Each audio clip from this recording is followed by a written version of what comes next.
Today we're here at Belger Photography and getting ready to interview Jennifer, the owner of Belger Photography. So come on, let's go meet her. What is Belger Photography and what all do you do? Belger Photography has grown over the last 2 decades into different things. It started out as a joy of photography. When I was just a kid in 4-H, I decided to do photography. I had a little Instamatic camera with flash cubes and film. And that joy and love of photography grew into bigger toys and weddings and portraits, which is the kind of photography that I like to do, is portrait photography of people. So that's how it began. Nearly 25 years ago, I turned into a professional photographer, which is a photographer who gains money for their work from other people. So it turned from a great joy and love and passion into a lucrative business that turned into a lot of different things. Do you work alone or do you have other team members? I work well alone. I'm very self-motivated. I do my work when I feel like doing it. So the only time I've ever had an assistant was for weddings. When I do weddings, it's very difficult to be an only person doing all the work for a big scale wedding. So I do hire an assistant. My daughter has been my assistant through the years several times. So I do usually, when I need it, I'll have just one other person that helps me occasionally as I need.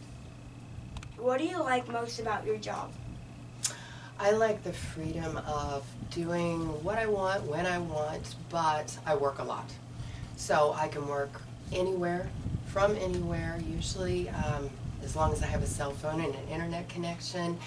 With the different types of businesses that I do, I can communicate with clients when I'm at the spa or at a restaurant. I can go on vacation without worrying about it. But I make my own hours and I kind of set my own schedule and work as much or as little as I want. On your path, what kind of mountains did you have to overcome to be a successful businesswoman? Well, being a business person throughout the years with the growth of the internet and from film into digital, from digital into camera phones and the mom togs of the world, you have to be able to adapt to your situation and to the growing technologies. So one of the things that I've overcome is letting go of my security of things that I know and having to learn new things and to do some things that aren't always real comfortable to do, but to grow with the times. What different paths has photography taken you on? Well, photography led me to my main business, which is photo supply for photographers. When I was starting out as a photographer, it was the early days of eBay, and I was looking for backgrounds and different things that I could use as a photographer.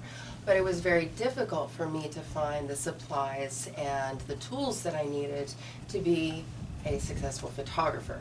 So I started going to the fabric store, buying different materials and creating my own sets and backgrounds for my picture taking. And doing that, I found that it was a really good way to find something that other photographers needed. We all needed the same things. So I found the need in the market that I could easily fill because I can sew. My mother sewed. I learned how to sew, so I started making different fabric backgrounds for photographers and selling them on eBay. It's a part-time thing.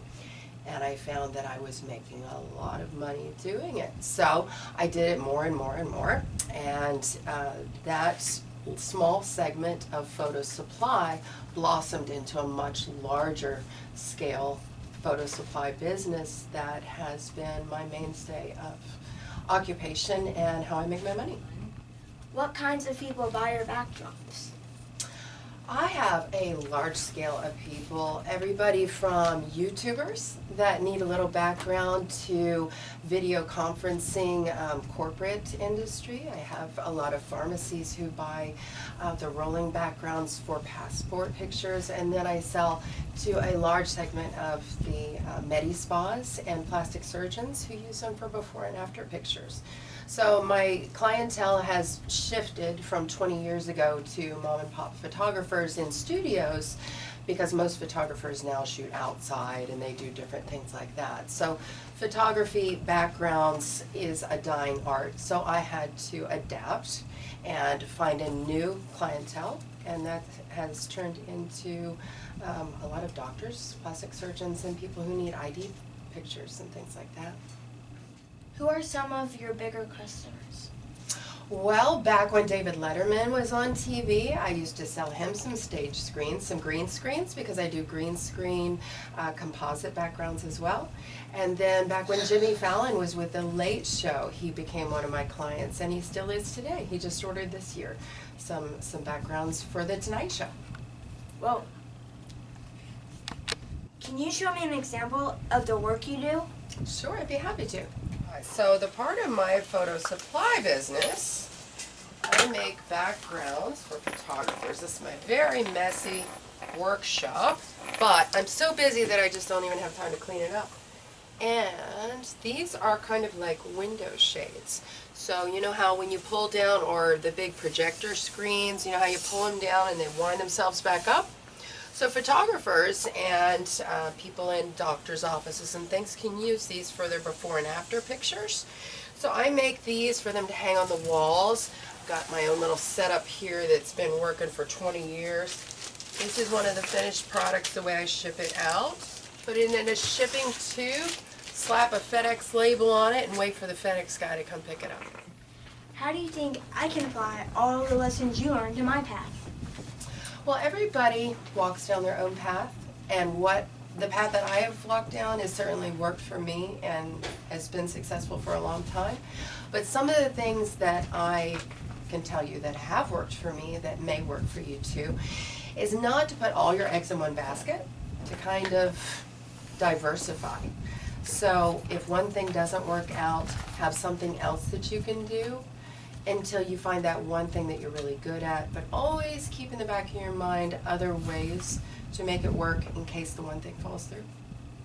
If someone wanted to contact you to use your service, how would they find you? They can find me on Facebook, and I have a website which is belger-photo.com, or they can call me. Thanks, Jennifer. That was terrific. So until next time, what's your path? Bye!